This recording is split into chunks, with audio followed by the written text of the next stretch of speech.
Student, good morning and welcome to our channel pro education. तो आज है 23 मई और 23 मई के करेंट अफेयर के जितने भी इंपॉर्टेंट क्वेश्चन हैं इस वीडियो में डिस्कस करेंगे। तो अगर आप चैनल पर नए हैं तो प्लीज़ चैनल को सब्सक्राइब कर लीजिएगा। तो चलिए स्टार्ट करते हैं आज के करेंट अफेयर का फर्स्ट क्वेश्चन। आज का फर्स्ट क्वेश्चन है, किस कंपनी ने हाल ही में edtech platform hero wired launch किया है? तो फ्रेंड, इसका राइट आंसर होगा ऑप्शन ए हीरो ग्रुप। तो हीरो ग्रुप जिसने हाल ही में एक एडटेक प्लेटफॉर्म हीरो वायर्ड को लॉन्च किया है। तो हीरो ग्रुप जिसने हाल ही में एक नई शिक्षा प्रौद्योगिकी स्टार्टअप हीरो वायर्ड को लॉन्च किया है और यह टेक्नोलॉजी एक end to end learning ecosystem पेश करेगी और इस प्लेटफॉर्म को लॉन्च करने का उद्देश्य है हीरो ग्रुप का एडटेक स्पेस में प्रवेश करना। तो इसको लॉन्च किया हीरो ग्रुप ने हीरो मोटर कॉर्प, जो कि दुनिया की सबसे बड़ी मोटरसाइकिल कंपनी है और इसे भारत के हीरो साइकिल और जापान का हीरो होंडा ने मिलकर बनाया है और इसकी स्थापना 1984 में की गई थी और हीरो समूह के संस्थापक हैं ब्रिज मोहन लाल मुंजाल और हीरो ग्रुप के CMD हैं पंकज M मुंजाल और हीरो ग्रुप का मुख्यालय है नई दिल्ली। और हाल ही में एक पुस्तक लॉन्च हुई है जिसका नाम है हीरो की कहानी, चार भाइयों का औद्योगिक चमत्कार, जिसको लिखा है सुनील कांत मुंजाल ने, जो कि हीरो समूह के संस्थापक ब्रिजमोहन मुंजाल के बेटे हैं और इनके द्वारा लिखी गई यह पुस्तक उनके जीवनी पर आधारित है। अगला क्वेश्चन है, हाल ही में अंतर्राष्ट्रीय जैव विविधता दिवस कब मनाया गया है? तो फ्रेंड, इसका राइट आंसर होगा ऑप्शन ए 22 मई को। तो हाल ही में 22 मई को अंतर्राष्ट्रीय जैव विविधता दिवस मनाया गया है, यानी कि इंटरनेशनल बायोडाइवर्सिटी डे हाल ही में 22 मई को मनाया गया है और इसे संयुक्त राष्ट्र के द्वारा प्रत्येक वर्ष 22 मई को मनाया जाता है। तो फ्रेंड, इस क्वेश्चन में बात हो रही है जैव विविधता की। तो जैव विविधता में पौधे, जानवरों और सूक्ष्म जीवों की एक विस्तृत विविधता शामिल होती है, जिसमें प्रत्येक प्रजाति के भीतर एक आनुवंशिक अंतर पाया जाता है। उदाहरण के लिए फसलों की किस्मों और पशुओं की नस्लों। और इस वर्ष का थीम है हम समाधान का हिस्सा है, यानी कि इंग्लिश में we are part of the solution. तो फ्रेंड, इस क्वेश्चन में बात हो रही है मई मंथ के इम्पोर्टेंट डेज की। तो अब तक मई में मनाए गए जितने भी इम्पोर्टेंट डेज हैं उन्हें भी देख लेते हैं, जिसमें पहला है 1 मई। तो 1 मई को हाल ही में अंतर्राष्ट्रीय श्रमिक दिवस मनाया गया है। 2 मई को विश्व टूना दिवस मनाया गया है और हाल ही में 2 मई को विश्व हास्य दिवस मनाया गया है, जबकि 4 मई को विश्व अस्थमा दिवस मनाया गया है और यह दिवस मई के पहले मंगलवार को मनाया जाता है। इसके साथ ही 4 मई को कोयला खनिक दिवस भी मनाया गया है और साथ ही 4 मई को अंतर्राष्ट्रीय अग्निशमन दिवस भी मनाया गया है। 5 मई को इंटरनेशनल डे ऑफ मिडवाइफ्स, 5 मई को विश्व हाथ स्वच्छता दिवस, वही 6 मई को इंटरनेशनल नो डाइट डे, 8 मई को विश्व प्रवासी पक्षी दिवस और 8 मई को ही विश्व थैलेसीमिया दिवस और 8 मई को वर्ल्ड रेड क्रॉस और रेड क्रिसेंट डे भी मनाया जाता है। 10 मई को अंतर्राष्ट्रीय ऑर्गेनिया दिवस, 11 मई को राष्ट्रीय प्रौद्योगिकी दिवस, 12 मई को अंतर्राष्ट्रीय नर्स दिवस मनाया गया है, जबकि 15 मई को अंतर्राष्ट्रीय परिवार दिवस, 16 मई को अंतर्राष्ट्रीय कृषि पर्यटन दिवस, 16 मई को विश्व प्रकाश दिवस, 17 मई को विश्व उच्च रक्तचाप दिवस, 17 मई को विश्व दूरसंचार दिवस और 18 मई को विश्व एड्स वैक्सीन दिवस मनाया गया है। वहीं 20 मई को विश्व मधुमक्खी दिवस, 20 मई को विश्व मेट्रोलॉजी दिवस, 21 मई को अंतर्राष्ट्रीय चाय दिवस और 21 मई को संवाद और विकास के लिए विश्व सांस्कृतिक विविधता दिवस और इसके साथ ही 21 मई को राष्ट्रीय आतंकवाद विरोधी दिवस भी मनाया गया है। अगला क्वेश्चन है, कोविड-19 एंटीबॉडी डिटेक्शन किट डिपकोवैन किसने विकसित किया है? तो फ्रेंड, इसका राइट आंसर होगा ऑप्शन ए DRDO। तो हाल ही में DRDO ने एक कोविड-19 एंटीबॉडी डिटेक्शन किट डिपकोवैन को विकसित किया है। तो फ्रेंड, DRDO द्वारा डिज़ाइन डिपकोवैन किट 97% की उच्च संवेदनशीलता के साथ साथ कोरोना वायरस के स्पाइक्स के साथ साथ न्यूक्लियोकैप्सिड प्रोटीन का भी पता लगाएगी और इसे भारतीय चिकित्सा अनुसंधान परिषद के द्वारा अनुमोदित किया गया है और इसे दिल्ली के वेंगार्ड डायग्नोस्टिक प्राइवेट लिमिटेड के सहयोग से DRDO के defence institute of physiology and allied sciences lab के द्वारा विकसित किया गया है।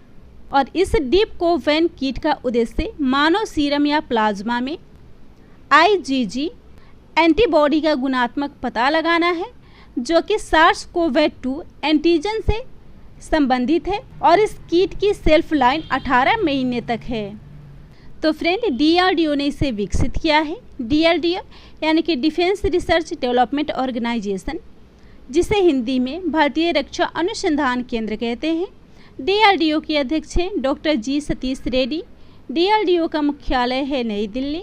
DRDO की स्थापना हुई थी 1958 में और DRDO ने हाल ही में देश का पहला स्वदेशी corona virus deoxy D glucose covid संबंधित दवा को विकसित किया है। साथ ही DRDO ने PM केयर फंड के तहत 500 मेडिकल ऑक्सीजन प्लांट भी स्थापित किए हैं और इसके साथ ही DRDO ने हाल ही में एयर इंडिपेंडेंट प्रोपल्सन भी विकसित किया है जो कि पानी के नीचे लंबे समय तक रहने में मदद करती है। अगला क्वेश्चन है, हाल ही में किसने #यंग वॉरियर नामक अखिल भारतीय अभियान शुरू किया है?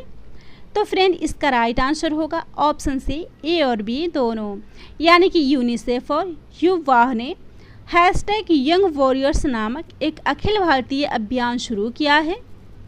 और युवा जो कि यूनिसेफ का सहयोगी संगठन है और इस दोनों ने मिलकर कोविड-19 संकट को दूर करने के लिए और उसमें युवाओं को शामिल करने के लिए #यंग वॉरियर नामक अखिल भारतीय अभियान शुरू किया है।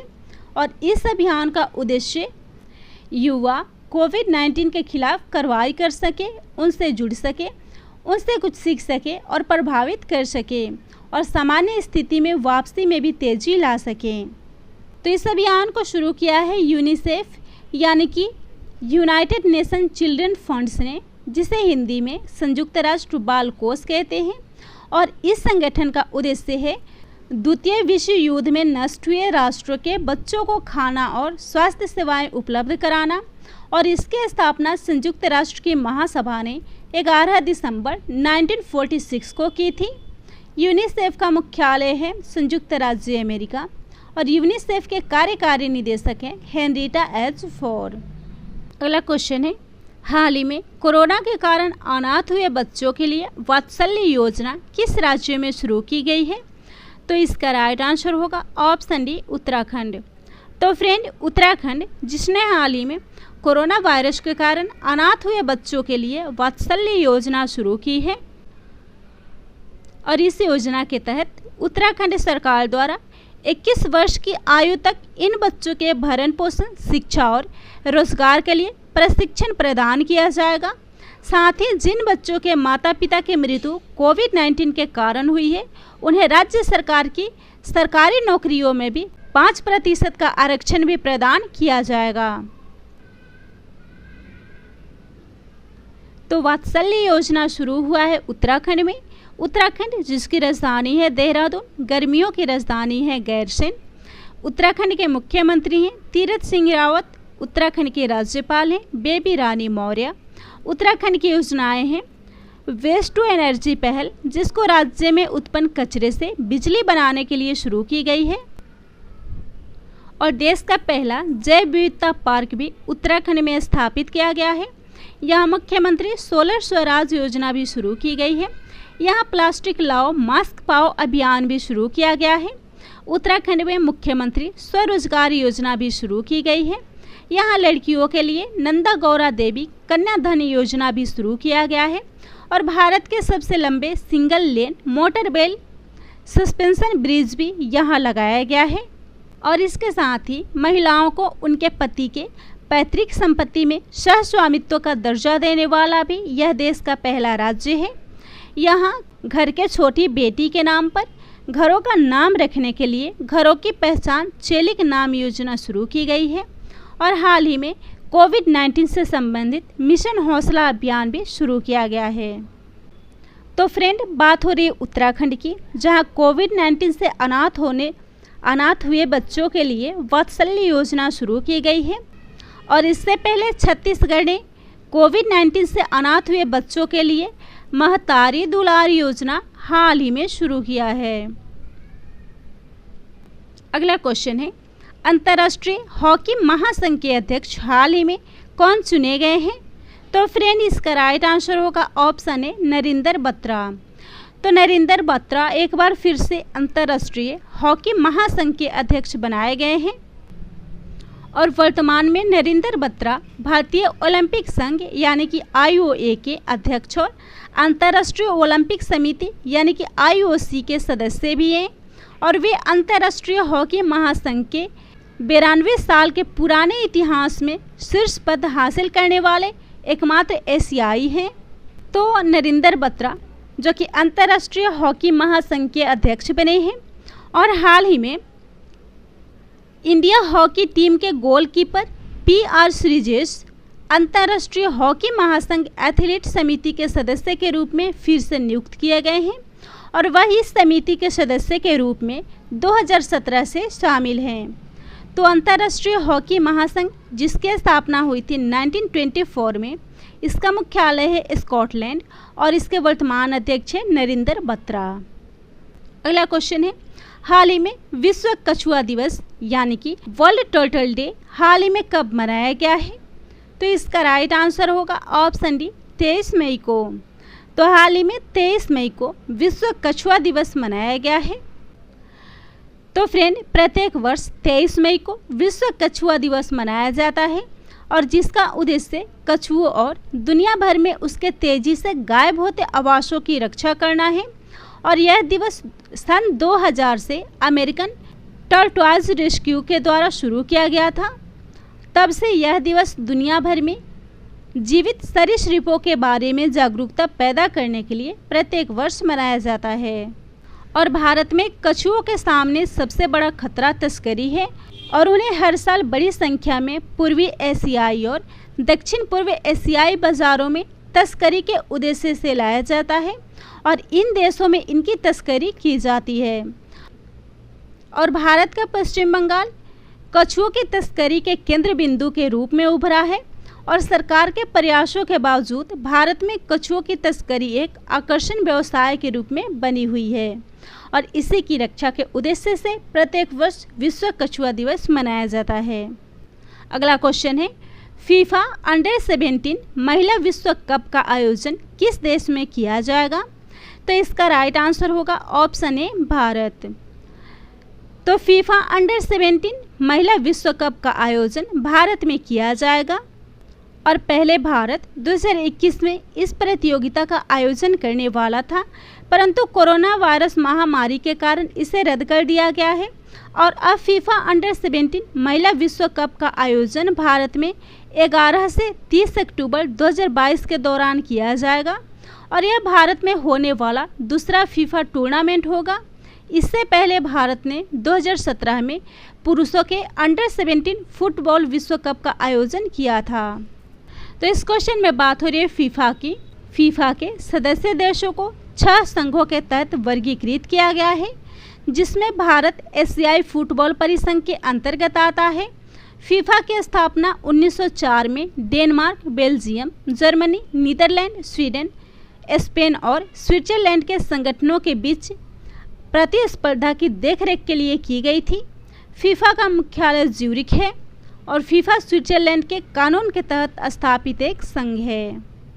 तो इस क्वेश्चन में बात हो रही है आगामी खेल प्रतियोगिताओं की, जिसमें फीफा अंडर 17 महिलाओं के फुटबॉल का आयोजन भारत में किया जाएगा और इस क्वेश्चन से संबंधित वर्ष 2021-22 के आगामी खेल प्रतियोगिताओं को भी देख लेते हैं, जिसमें पहला है समर ओलंपिक यानी कि ग्रीष्मकालीन ओलंपिक, जिसका आयोजन 2021 में टोक्यो जापान में किया जाना था। 2024 में इसका आयोजन पेरिस फ्रांस में किया जाएगा और 2018 में इसका आयोजन लॉस एंजल्स USA में किया जाएगा। वहीं विंटर ओलंपिक का आयोजन 2022 में बीजिंग चाइना में किया जाएगा। 2026 में इसका आयोजन इटली में किया जाएगा। वहीं एशियन गेम्स यानी कि एशियाई खेल का आयोजन 2022 में होंगझोउ चाइना में किया जाएगा और 2026 में इसका आयोजन नागोया जापान में किया जाएगा। अगला है नेशनल गेम्स ऑफ इंडिया यानी कि भारत के राष्ट्रीय खेल, जिसका आयोजन 2020 में गोवा में किया गया था और यह इसका 36वां संस्करण था। 2021 में इसका आयोजन छत्तीसगढ़ में किया जाना था, लेकिन किसी कारणवश इसको आयोजित कराने की घोषणा उत्तराखंड के द्वारा की गई है, जो कि इसका 37वां संस्करण होगा।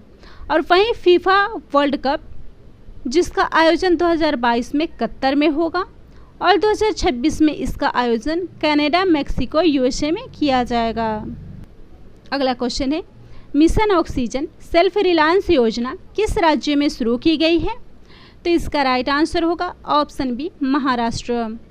तो हाल ही में महाराष्ट्र में मिशन ऑक्सीजन सेल्फ रिलायंस योजना शुरू की गई है और हाल ही में महाराष्ट्र सरकार ने राज्य की ऑक्सीजन की आवश्यकता को पूरा करने के लिए इस योजना को लॉन्च किया है और इस योजना के तहत ऑक्सीजन उत्पादक उद्योगों को विशेष प्रोत्साहन दिया जाएगा।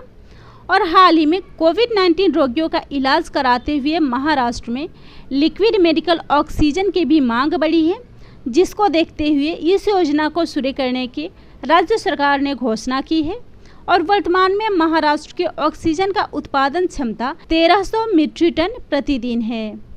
तो इस योजना को शुरू किया गया है महाराष्ट्र में, जिसकी राजधानी है मुंबई। मुख्यमंत्री हैं उद्धव ठाकरे, राज्यपाल हैं भगत सिंह कोश्यारी और भारत का पहला floating storage and regasification unit भी हाल ही में महाराष्ट्र में स्थापित किया गया है। महाराष्ट्र के अंबोली जैव विविधता विरासत स्थल के रूप में नामित हुआ है और वही भारत की पहली अंडर सी सुरंग भी मुंबई में बनाई जा रही है। देश के पहले ड्राइवर इन वैक्सीनेशन सेंटर भी मुंबई महाराष्ट्र में शुरू किया गया था। आज का लास्ट क्वेश्चन है, ब्लूमबर्ग बिलियनियर्स इंडेक्स के अनुसार भारत के गौतम अडानी एशिया में किस स्थान पर हैं? तो इसका राइट आंसर होगा ऑप्शन सी, दूसरे।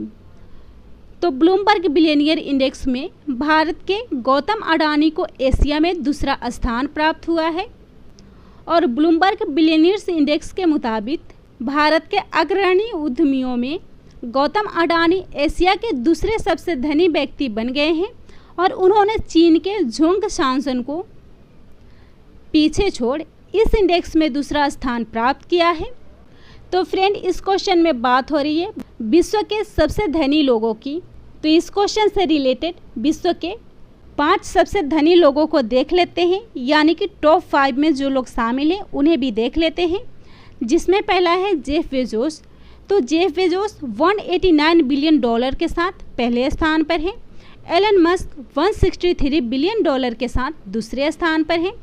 बर्नार्ड अर्नोल्ट $162 बिलियन के साथ तीसरे स्थान पर हैं। बिल गेट्स $142 बिलियन के साथ चौथे स्थान पर हैं, जबकि फेसबुक के संस्थापक और सीईओ मार्क जुकरबर्ग $119 बिलियन के साथ 5वें स्थान पर हैं। और इस इंडेक्स में एशिया के सबसे धनी व्यक्तियों में शामिल हैं मुकेश अंबानी, एशिया में पहले स्थान पर हैं। गौतम अडानी जो $67.6 बिलियन के साथ एशिया में दूसरे स्थान पर हैं, जबकि झोंग शांसन $65.6 अरब के साथ इस इंडेक्स में एशिया में तीसरे स्थान पर हैं। तो यह था आज के करेंट अफेयर का टॉप 10 इम्पोर्टेंट क्वेश्चन। वीडियो पसंद आता हो तो चैनल को सब्सक्राइब कीजिएगा, वीडियो को लाइक एंड शेयर कीजिएगा।